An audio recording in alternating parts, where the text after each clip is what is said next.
Hello everyone, welcome back. I am Kris. This is a no tax on tips, even Trump and Kamala agree, the fat files. I've heard a little bit of it, but don't know much. As of recording, the election is over and Trump has won. So, let's see what the no tax on tips. I know they both had agreed on it, but I don't know much about the details. I mean, it's easy to say it. It's harder to, I guess, follow through with it. Maybe. Before we get started, if you can click the thumbs up button for me, and if you'd like to subscribe to the channel, that helps out tremendously. You don't have to. You can donate to the channel through the thanks button, and if you do, you can request a video, and your name is sponsoring that video. All right, still request without. Leave it in the comment section. It just takes a little bit more time. And video. All right, full disclosure, this is just going to turn into unhinged yelling pretty much immediately. Today we're talking about not taxing tips. Ladies and gentlemen, if you don't know, both presidential candidates have come out and said that they no longer want to tax tips. Now, is this blatantly political pandering to get votes because Nevada's a swing state and a ton of them rely on tips for income? Absolutely, okay? But unfortunately, pretty much every tax cut on the books is either pandering directly for votes or pandering to get donations to their campaign so that they can buy more votes. And while that's certainly not ideal, I thought it was cool because this is probably like the only time in my adult life that I can think of where two presidential candidates were on the same page about literally anything. And honestly, it just made sense because you've got Republicans, people on the right side of the aisle that generally speaking are just against taxes, period, of any kind. And then you've got Democrats or people on the left side of the aisle that, you know, they're more pro-taxes, but generally speaking, they want to tax richer people, not necessarily tax lower income people, like generally speaking, the people that are working for tips. And then for me, I was just excited I was going to be allowed to tip somebody that did a good job, knowing that the government wasn't going to step in like fucking Debo and take some of the money. So y'all don't get nothing? Hell yeah.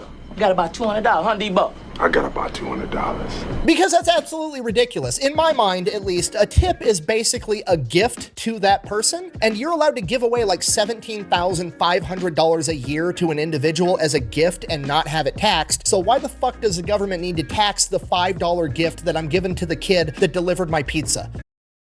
So, something that I do. IRS, this is just a joke, so don't listen to this. If I pay with a card, and then you get the piece of paper, and you'll have, this is what your bill total is. Here's the tip. You can insert whatever, and then total. You got to do math, and then sign your name. For me, I always, for the tip, put 0. And then, you know, let's say the bill's $30. I put $30. Tip is 0. Total, 30. Sign my name. And then I'll tip them in cash. So if they ever were to see the paperwork, hey, I didn't get a tip. That's what the paperwork says. I didn't get a tip. That's just my nice way of, it's just a joke if you work for the IRS. I'm just goofing. I'm only joking.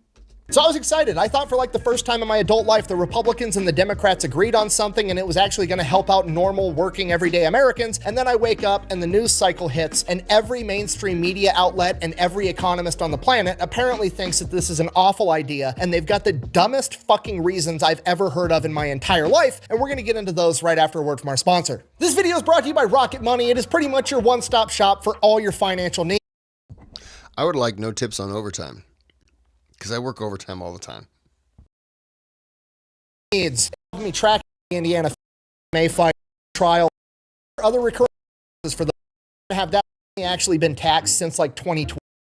Back to the video. All right, the history of tipping. Tips have functionally only actually been taxed since like 2012. Buh! Actually, tips have always been considered taxable income. Buh! Yeah, I'm aware. That's why I use the word functionally in there because, yeah, they were technically taxable income since 1913 when the income tax was first established. However, they were never actually really taxed until about 2012. And that's because you couldn't enforce it, right? Because at the end of the day, laws only matter if you can actually enforce them. And back in the 1900s, all the transactions were done in cash and you had to rely on that waiter or waitress or whoever to report the amount of tips they got to the IRS, which nobody on the face of the earth is actually going to do. But it's still illegal, so you have to.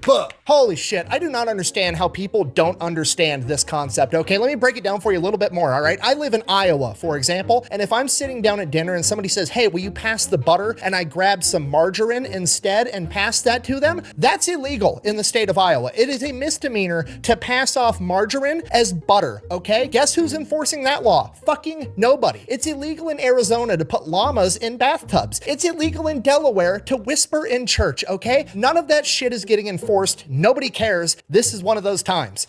Ow! Christ, Jake, take it easy, man. Now what? Oh, Jesus Christ. Ow! Jesus Christ. Ah, shit. Jesus Christ. Now, that being said, the government absolutely does not want it to be one of those times. The government wants to tax tips really, really bad, and they've got a long track record to prove it. In 1965, the IRS really tried to crack down on this when they came out and basically said, like, hey, you're required to report all of your incomes. It's taxable income, and you need to pay us taxes on it. But One of the places that I used to work, I won't say, it was a pizza place.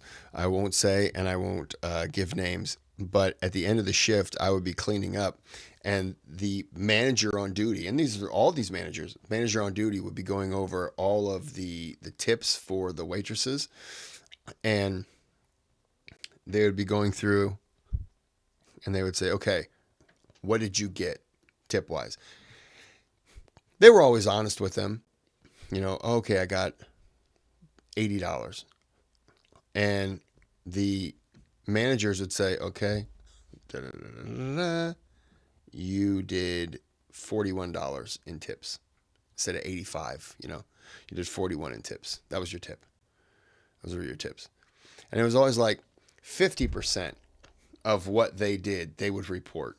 And sometimes there was like, you know, you did a party and you get $160 on tips at a good party, and the rest of your night you might have made $100. And so they would say, okay, you just did the party, you got $100 at the party, say you're 160, and then they didn't even count the other tables that you did. So I mean, you know, the managers help you out too. 1965, everybody was still paying with mostly cash, so everybody continued to just not listen, so the IRS could do literally nothing about it. So, still wanting to get that tax money, in 1982, the IRS came out and then told the employers, hey, we're going to require you to track your employees' tips, and then you report that back to us, okay? Multiple problems with this again. You're asking the employer to side with the government over their own employees, so that's probably not going to happen most of the time. And then, even if that does happen, it's still 1982. Everybody's still paying with cash, and if the employer's trying to figure out how much money in tips the employees made, they're just gonna lie anyways, so it's still completely ineffective. So the IRS is just getting more and more pissed off. They realize that they really have no way to track this, which means they have no way to enforce it, which means there's people out there just giving money to other people and the government's not getting a cut, which absolutely infuriates them.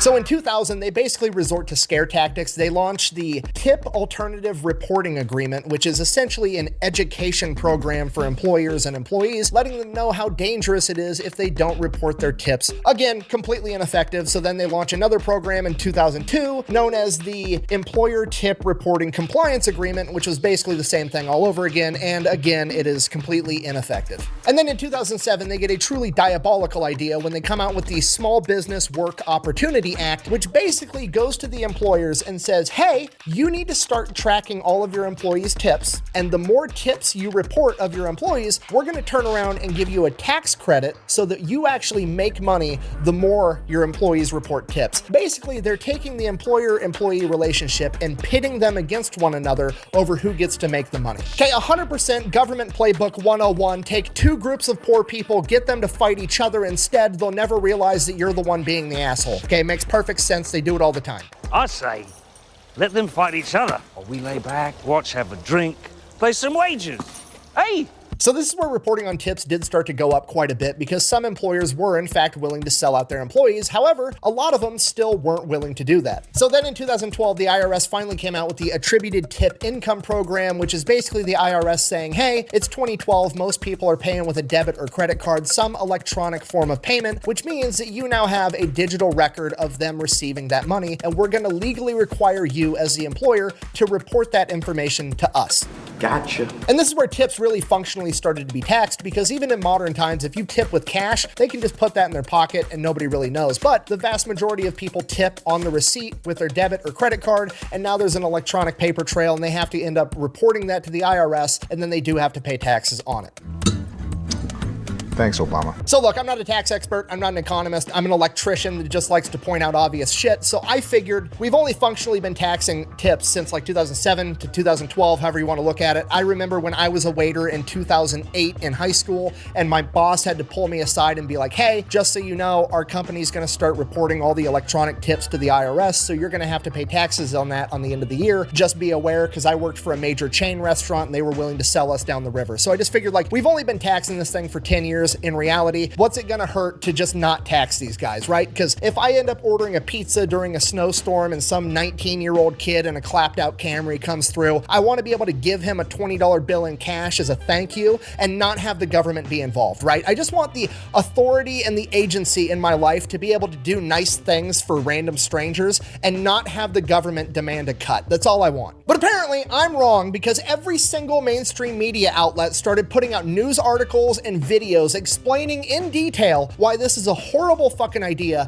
and all of the economists agree. And then you actually read the articles or you watch the interviews with economists, and they have the dumbest fucking talking points on the planet, to the point that it's actually insulting to your intelligence. So the first argument is, if we don't tax tips, it's going to end up costing the government between $100 and $150 billion over the course of the next 10 years. So where are they going to recoup that money from, right? Because you have to go and get that money from somewhere else if we're not going to take it from the waiters and waitresses and delivery drivers. Where do you get the revenue to offset that? Because it's also apparently going to advance the insolvency date of Social Security's retirement trust fund by over a year. Now, at a glance, that almost sounds like a mildly coherent opinion if you don't think about it whatsoever. I mean, it's so egregious that one of two things is happening. Either they're just blatantly lying and they know that you're dumb, or two, there's this like phenomenon that happens where you become so well educated that you've been detached from the rest of normal society outside of academia for so long that you no longer have any common sense. And I think that might actually be what's going on here. Now, look, again, I can't stress this enough. Not a tax professional, not an economist, just a guy, but hear me out. What if we just spent less fucking money? You know, like, what if we bought and gave away a few less fucking missiles to other countries? Like,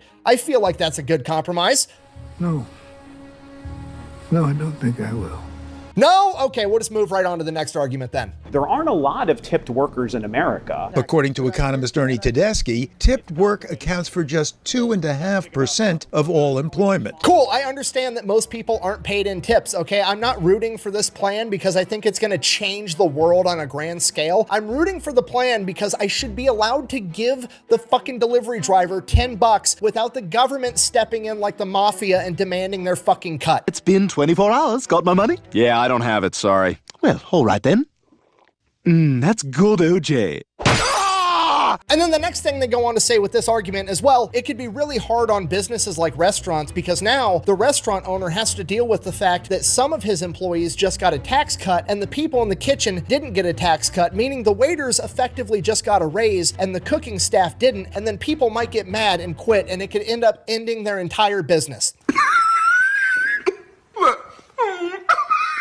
And this is the part where they're actually insulting your intelligence, right? I mean, you expect me to honestly believe that an entrepreneur that's smart enough to run a fucking business is gonna have the government approach them and be like, hey, I'm gonna take less money from your business. And the entrepreneur is just like, fuck, this is gonna put me under. Having more money is just fucking, I can't do it. It's not manageable. I haven't cried like that since Titanic. Okay, look, controversial opinion. I'm so hardcore capitalist that I wholeheartedly believe that if your business goes under because the government steps in and says, hey, I'm gonna quit fucking over some of your employees. Literally, I'm gonna add more money to what your employees are receiving on a daily basis, and that's what fucking puts you out of business. I don't care, because you suck at being an entrepreneur and you deserve to go out of business at that point. I encourage the competition because I know there's other people out there that if the government stepped in and said, hey, hey, I'm gonna take less money, they'd fucking figure it out. And the best part about this, that's not even the most offensive argument, okay? This is the most offensive argument. So for example, if you took a delivery worker who delivered food, they probably get tips. And so they would qualify for this tax benefit. If you took a delivery worker who delivered packages, they usually don't. So they wouldn't get a tax benefit. I can't think of a good reason why you would want to give a tax break to the person who delivers food, but not to the person who delivers mail. So the people who deliver the mail, like those the UPS and whatnot, those people make a lot of money. We have the system where we pay the waitresses less so that they can supplement that income with with tipping. Yeah, it's the same. I got my T's screwed up, but they get money from the tips. Pay them a higher normal wage, and it probably then the electronic tipping. I could understand you going after it, but I mean, or just pay them the correct wage and get rid of tipping, like they do in Europe, but that keeps the pricing down. But yeah, that's just UPS drivers and all that. They make tons of money. Okay, to compare a pizza delivery driver to a fucking UPS driver is absolutely fucking insane, okay? It doesn't make any sense. It's on par with being like, well, you know, we don't want to give CNAs a tax cut because then we're not going to give doctors a tax cut, and they're basically the same job. They both just walk around the fucking hospital wearing pajamas, right? No, one of them is paid significantly more than the other for performing more complex fucking tasks, okay? A UPS driver on average makes $27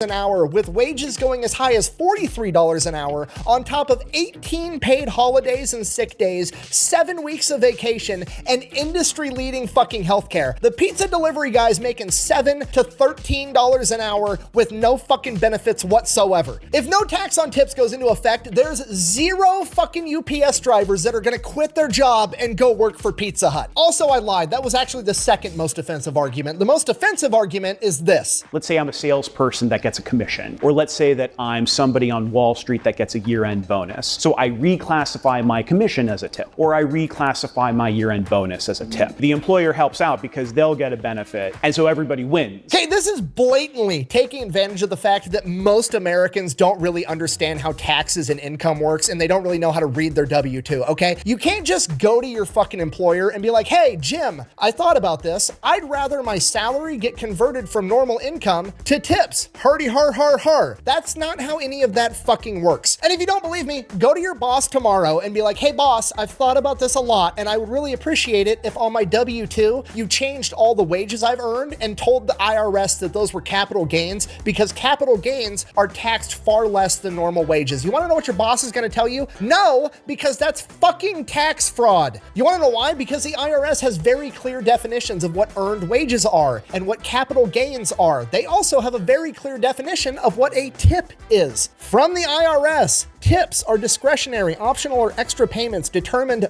by the customer that employees receive from customers. So a salesperson receiving a commission, not a fucking tip. So a CEO getting a bonus at the end of the year, not a fucking tip. Like the one time the government is actually trying to give a tax cut to lower income working people, they come out swinging with the lies of, well, this tax cut's actually only gonna affect the rich because the rich will just fucking magically turn all their income into tips, is fucking nonsense.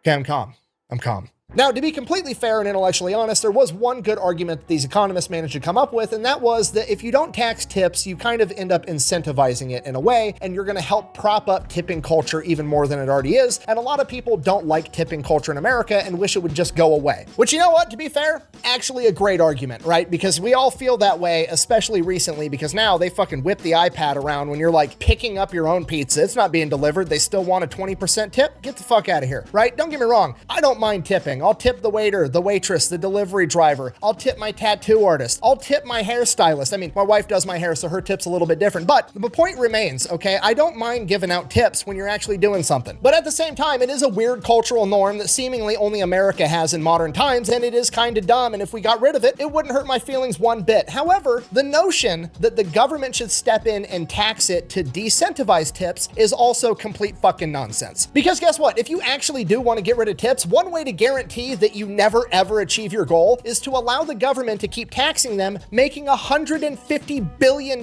because then they're never going to get rid of it because they're making all the money off of it. That's not fair. You're learning. Uh-oh. Capital gains tax.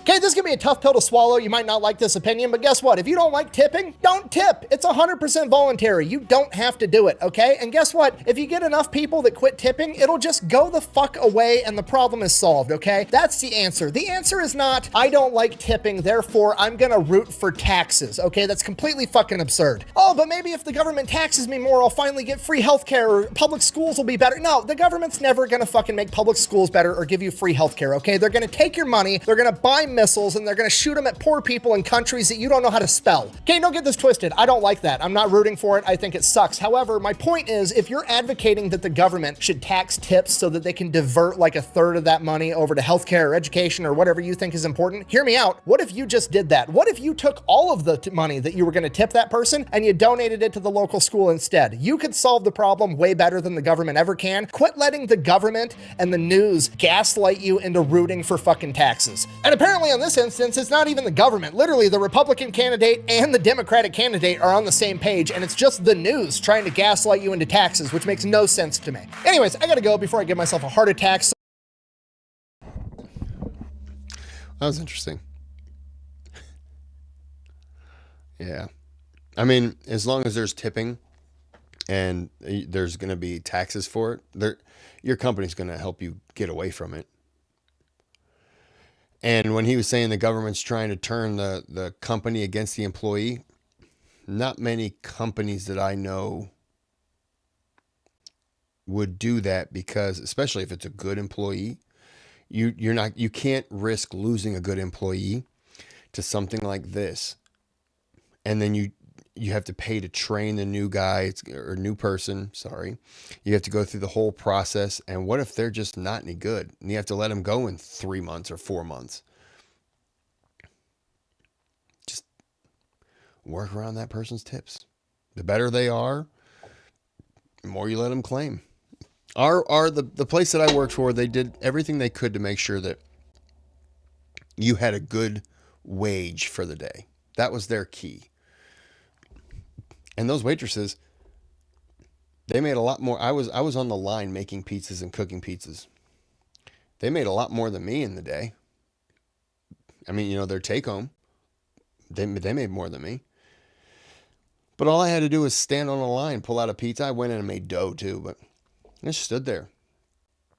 I was in a little line. They were running all over the place, getting drinks. We could screw up their pizza. They got in trouble for it. They didn't get a tip. So there's a lot that goes with that part of it. I didn't want any part of it. All right, well, I'm going to end this here. Hope you enjoyed the video. Until next time, have a good day, have a good night.